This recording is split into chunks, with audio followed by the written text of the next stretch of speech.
SaaS Backwards is sponsored by Austin Lawrence Group, specializing in demand gen for SaaS. It sure is noisy. I deleted 100 emails from vendors just this morning. Your buyer has gotten better at ignoring you, and you're gonna need a big idea if you want to cut through all that clutter. Austin Lawrence is just the right agency to help you find it. So if your campaigns are falling on deaf eyeballs, let's talk. Visit austinlawrence.com today and let's build something bigger.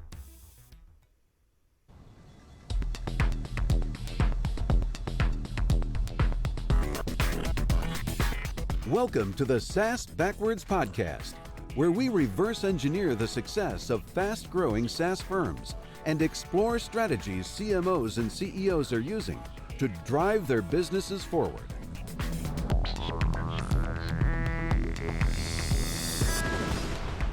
Welcome to SaaS Backwards, a podcast that helps SaaS CEOs and CMOs to accelerate growth and enhance profitability. Our guest today is Jason Radisson, CEO and founder of Movo, a human capital management system for frontline workers. It's those workers who aren't typically found at their desk.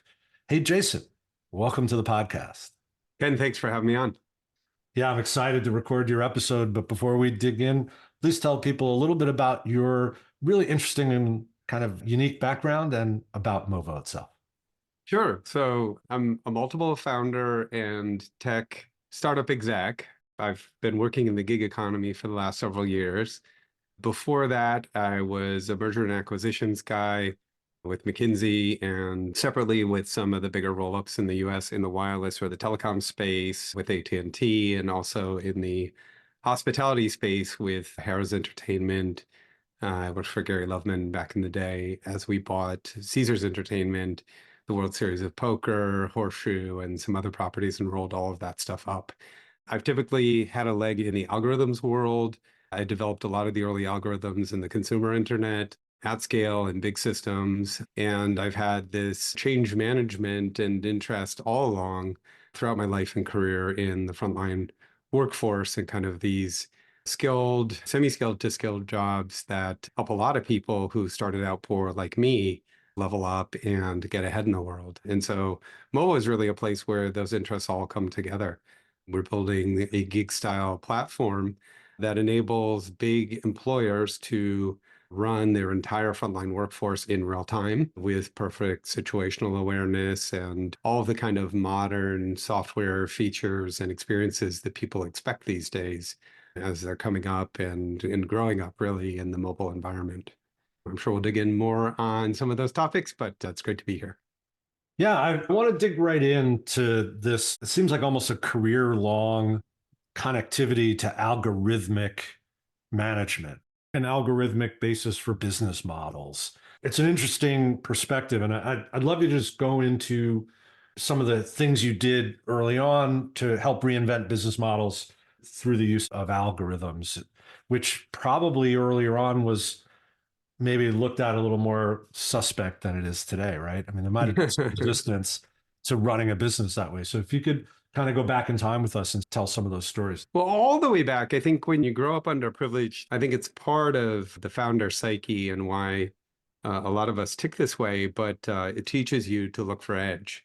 You're looking for, basically the silver bullets in the world that will help you break through to the next level of education, the next level of skills, the next level of income to kind of bootstrap yourself. And so, people use different metaphors, but that was for me pretty early on, having kind of grown up in that early PC age in the 80s, and then dealing with some mainframe applications in some of my first corporate jobs, teaches you to look for these kinds of tools. And for me, the database was the tool very early on in my career. In grad school, I got to apply some of those techniques and wrote a bunch of algorithms and did a bunch of work for HIID, the Harvard Institute for International Development, and USAID, which was largely like the distribution of development aid, where it made sense, which programs should be funded, which ones were having the best ROI.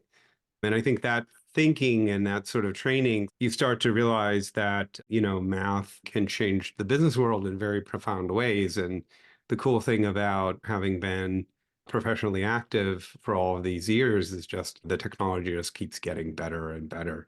just profoundly better. But the basic understanding of like, here's how we're going to apply math to a problem is often similar. You're looking to optimize a certain routine. And in the old days, Harrah's, we would do crazy things. We had a program of essentially real-time interactions with guests, where based on a theoretical upside of that interaction, we would send somebody on the floor to go interact with somebody who was gambling or somebody who was checking into the hotel or talking to hosts and these kinds of things. There's kind of a lot of ink spent on a bunch of these programs, so I won't go into any more detail on it. But what I want to say is we were using the database technologies of the day, which were of like AS400, a little bit of Teradata, and some of the relational database technologies to basically real-time decision the next interaction.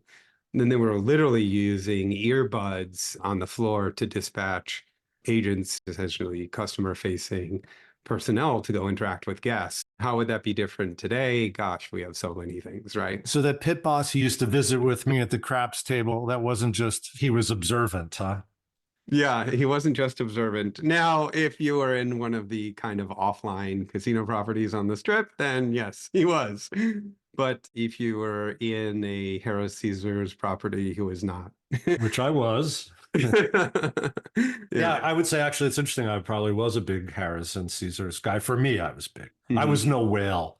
I was definitely a minnow, but that was the whole strategic set of insights that Gary brought to the industry, really. And his background had been service delivery and service optimization. And as he took up the reins and, eventually took over most of the casino industry, the insights we were working off of were, if you can predict the potential of a customer, then you can spend disproportionately on getting that customer and winning their wallet share. And we had sort of 12 kind of core algorithms and a bunch of programs built around them. That was the gist of it. And we were out there, in essence, undercapitalized with kind of tired properties. And so our real estate strategy and just a number of the other assets you would consider were up to snuff, but it didn't matter because we were able to make up the difference in terms of marketing incentives and service delivery and disproportionately treat the customers who had upside better so that they would bring more money to us. And, bottom line of that is we had twice the profitability per square foot of anybody in the industry.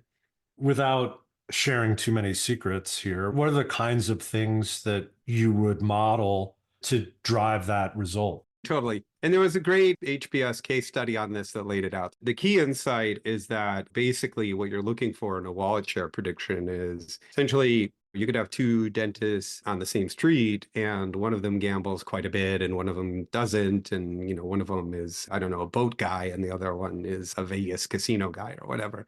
And so basically what you're trying to predict after you have household income and can generate a disposable income, then you've got to get gambling propensity. And the best way to do that is what happens in the first few minutes on the floor. And so where we had a ton of competitive advantage was in making that first prediction. So we would see Ken for 5 minutes in the casino and, the system would generate a score of like, hey, Ken, this isn't the first time he's been in a casino. And then based on that, we would have a predicted wallet. And we would look at our, if it had been the first time, meager percentage of your predicted wallet, and then disproportionately spent. So whereas the competition would be out there spending, if you had spent $50 in the casino, the competition might send you a $5 offer. You'd spend $50 in the casino at Harrah's or a Caesars property, and we saw that you had $10,000 a year of spend. I'm making up a number. Sorry, not to make you into a gambler, Ken, but then we would spend perhaps $300 or perhaps $1,000 on the offer that we would give you.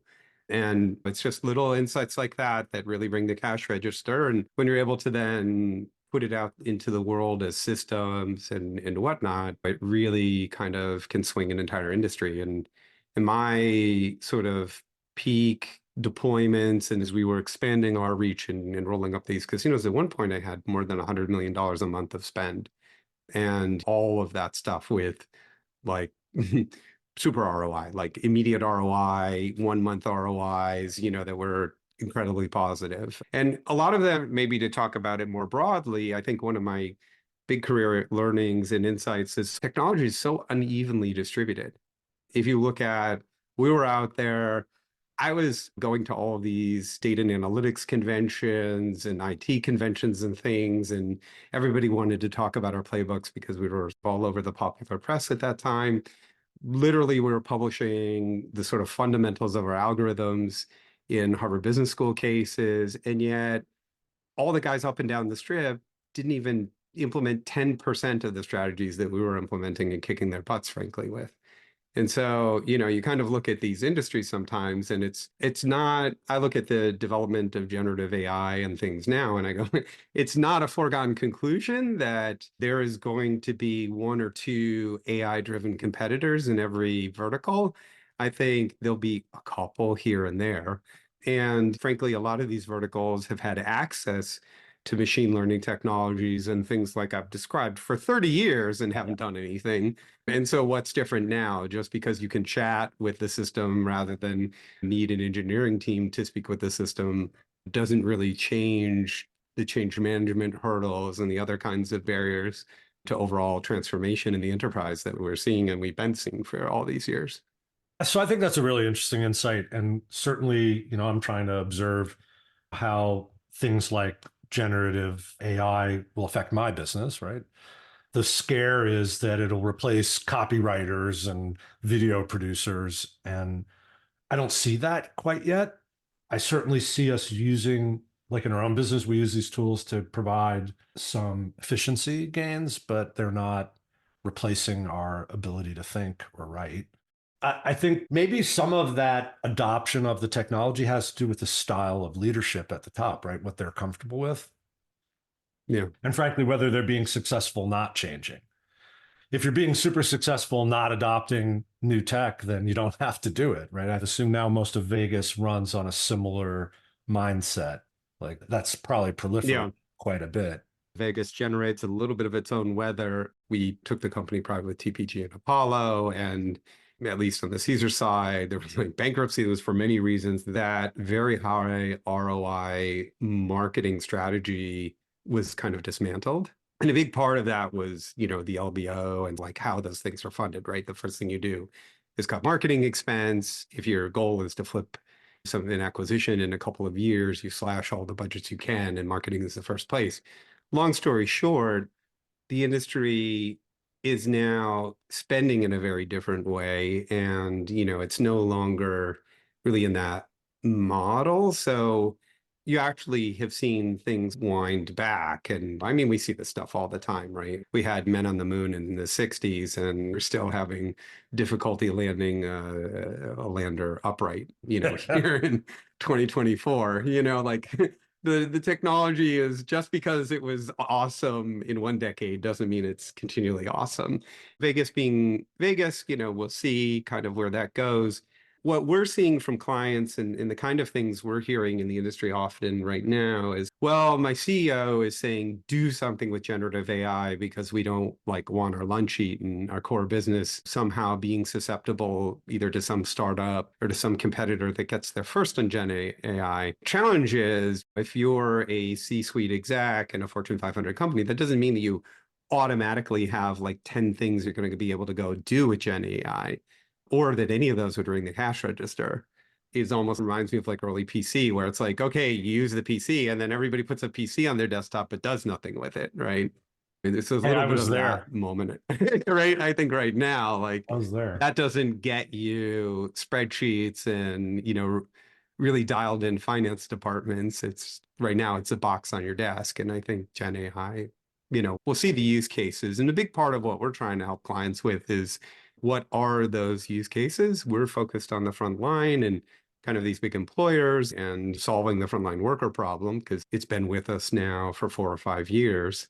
Beyond our use cases, certainly there are other corporate use cases, but I will say too, it's not necessarily Gen AI. Gen AI got us to the point where the CEO is now asking you to go do something about AI. You're probably going to be deploying machine learning and much more narrower applications using the advantageous internal data and customer and employee data that you have anyway. And so if you're in a company, I think listening to this podcast and you haven't done anything with that data yet, that's, I think, where you start in whatever the technology is, whether it has a chat interface or whether it's something that your engineering team cooks up that can give you this kind of disproportionate advantage. That's really where things come from and where the impact starts, I think. I want to dig back into your history just a little bit and then bring it right to current days. You mentioned that you had done some work for AT&T surrounding the issue of churn. And for all SaaS companies, churn, negative and positive churn. If you're a student of churn, right, you have negative and positive churn. So it might be worth just painting a little picture of that history, but if you can also bring us forward to the concepts that would be applicable to a SaaS company of moderate scale that now has enough data to start looking at its churn a little more scientifically. Oh, it's a great question. Yeah. And I think, subscription churn is different from random walk churn, right? Or casual usership. In other words, if my mobile carrier is T-Mobile and I have a subscription with them, the way that it would churn from them is very different from how I would churn from my neighborhood supermarket.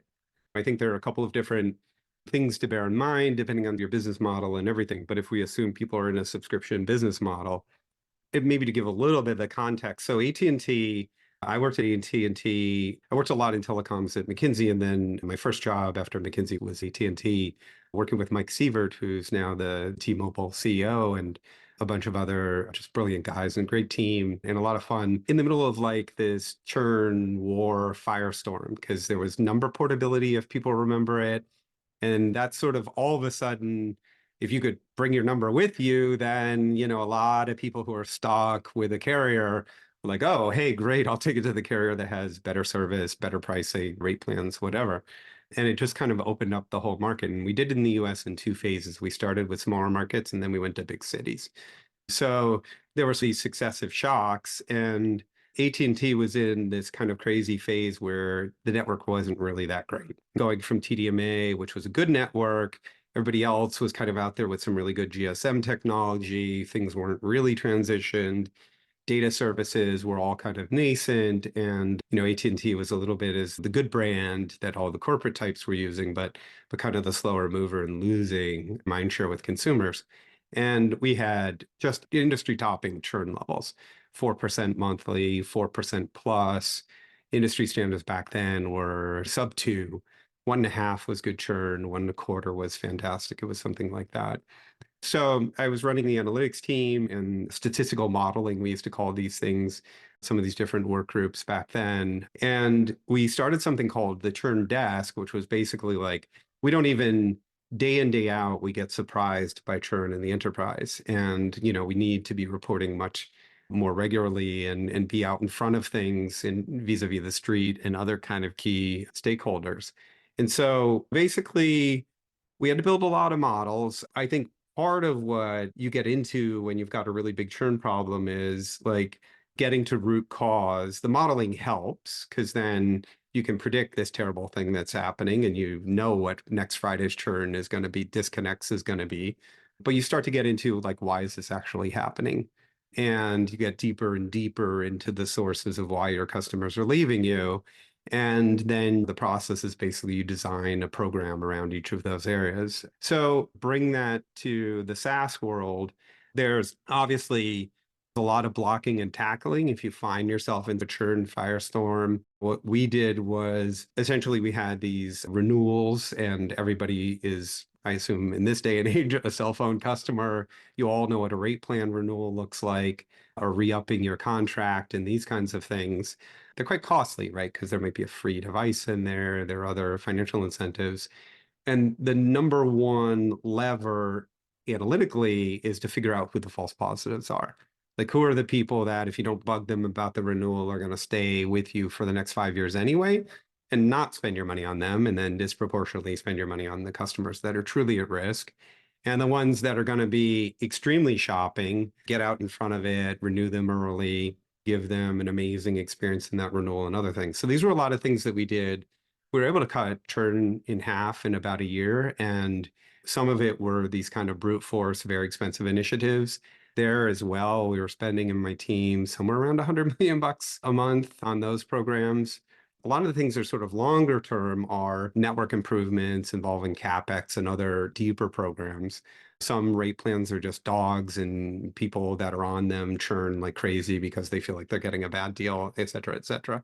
So you kind of have to spend the time to diagnose, block and tackle, like these are the big problems, and then you get into the solutioning and coming up with what are all of the different things that we can do to really tackle them. It's quite an undertaking, but it's the kind of thing, we were able to cut churn in half, which added something like 7 or 8 billion to our market cap. So is it worth it? Absolutely. And in a smaller SaaS footprint, same kind of thing. If it's the kind of thing that increases your market cap by 50%, because the capital markets start to see how you're able to manage your retention and extend your contracts and your contract values, it's a huge lever. And in all of these kind of operations research, programmatic approaches, they all work wonderfully. And there are quite a few practitioners out there. And so I would say also, if you're a CEO of a SaaS company listening to this with a churn problem, like definitely there are people that know how to do this, and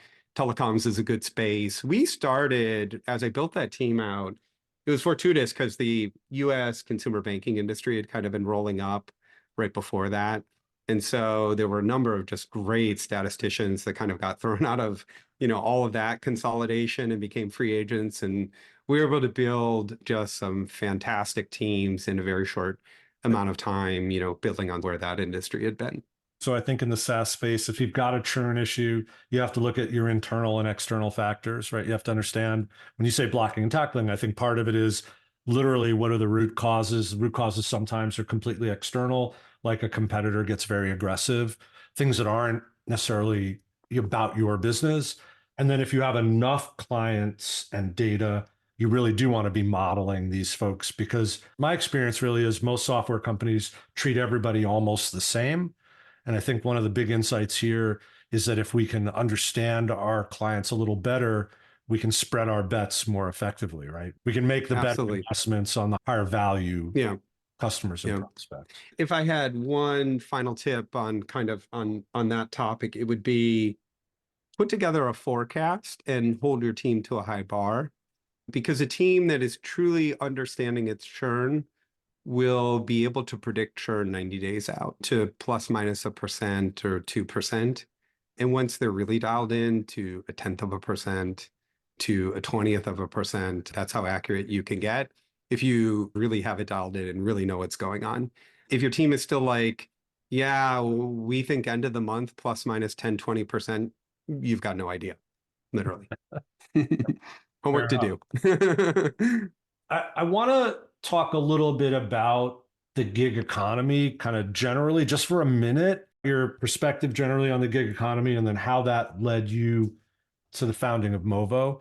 Because I think that it's not a gig economy tool itself, but all this learning you did before kind of led to some fundamental insights. And I think that's really interesting. Yeah, happy to dive in there. I think the gig economy, if I look at big learnings, and for those of you out there that are venture-backed, Silicon Valley and other US tech centers have sort of their own dynamics. I think a very common one is your go-to-market should be around some great differentiation that you can figure out locally, and off you go, right? Because you've got some product market fit essentially in your own backyard. And I think the gig economy was interesting that, to me, the insights came like 5 years in. Like I want to almost say we didn't know what we were doing for the first 5 years, because in essence, I think the true power of the gig economy is in removing all the frictions in nasty employment environments like there are in the developing world. The gig economy is the antidote for the crappy employment market and bureaucracy of a developing world country that just can't get out of its own way and has kind of chronically high unemployment. And you can put in a gig economy company and platform, and you just bypass all of that. And all of a sudden you've got 500,000 Venezuelans across Latin America nearly fully employed. Okay, we can argue about the quality of the job, but they've got employment that they might not have had otherwise. And not to single out Venezuelans, but tyically they're finding a lot of challenges. The diaspora, that's kind of, the fact of life now, if that's where you came from. I think I see the gig economy as really the antidote for bad employment law and practices. I look at North America and I go, well, I'm not sure that we really have such a strong use case for the gig economy in the way we've been practicing it. And the evidence I would point to is we've never really been able to make money in North America, not in a way that doesn't completely disadvantage the workforce. Versus in Latin America, people are quite happy with the job. If you're a driver in a big Latin American city, you're making money in a way that you wouldn't have been able to. And I think just as you look at the overall lessons of the gig economy, I think it brings you back to, like, if you're looking for product market fit, how you define market is every bit as important as how you define product. And that's just the most macro misapplication of product market fit that I've seen in my career, I think. What you're really saying is things like Uber, Lyft, the takeout food delivery, none of these guys really are hugely profitable, right? I think they rang the bell real hard because we had some recent results that were positive. There's been a lot of learning about how to engage with both consumers and the workers, and that's how you got to Movo, right? Right. Well, and yeah, if you look at, the US and others getting gig economy companies to profitable in the US, they've done it by essentially cutting workers' wages or percentage of the overall revenues by half, by 2/3. So, if that's how you get to profitable, it's not really sustainable. And I think that's why we've seen service levels where they are and why consumers have stopped using the platform in so many ways. Like, if Uber's very expensive and a very bad deal for the driver, then what have you built? Just because you have a profitability number doesn't mean you've actually solved the problem. I think anytime you look at a marketplace model, in so many businesses in the world, you really have to do right by everybody. There's no marketplace that's thriving that is really screwing the workers or, really screwing the consumers or whatever. It's gotta be a good deal for everybody. And I'm repeating myself, but in Latin America, I think it's a good deal for everybody. I think in North America, it's only now just a good deal for companies. And let's dive into Movo and the platform and the motivations for founding the company. And I think it's really interesting and kind of unique experience that you've created and kind of the first we've heard of it. And, we've been scouring the space for a while. So let us in on the founding of Movo and where you've taken the company so far. Yeah, so I was working in the gig economy in Latin America in the late teens, and I had this idea that the technology that we had developed, and I'd call the technology essentially this real-time platform for massive multi-user kinds of use cases, right? Out there in the real world, drivers, headquarters teams, everything, like a platform where at the speed of thought with your team's walls covered in monitors, you can run 1 million workers and have that all be effective and have all the decisioning in real time and, really just have that kind of situational awareness.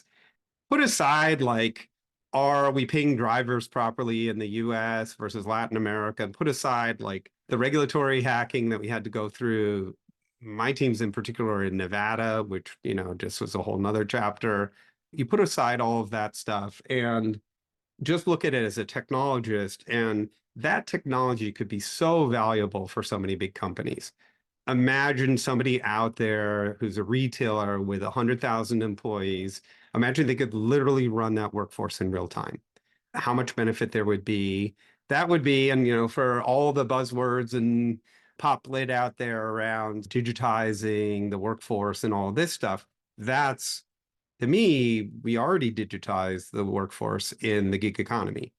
And so digitizing, to me, and as I saw the opportunity, was to take the traditional frontline workforce that's working in retail and healthcare and logistics and manufacturing and hospitality and all of these different broad employment spaces in the US and in other countries and put them on a real-time platform, give them that modern experience of scheduling flexibility, some degree of wage upside when the company most needs them, these kinds of programs and things, and the experience of just being connected with your colleagues also in real time throughout the day.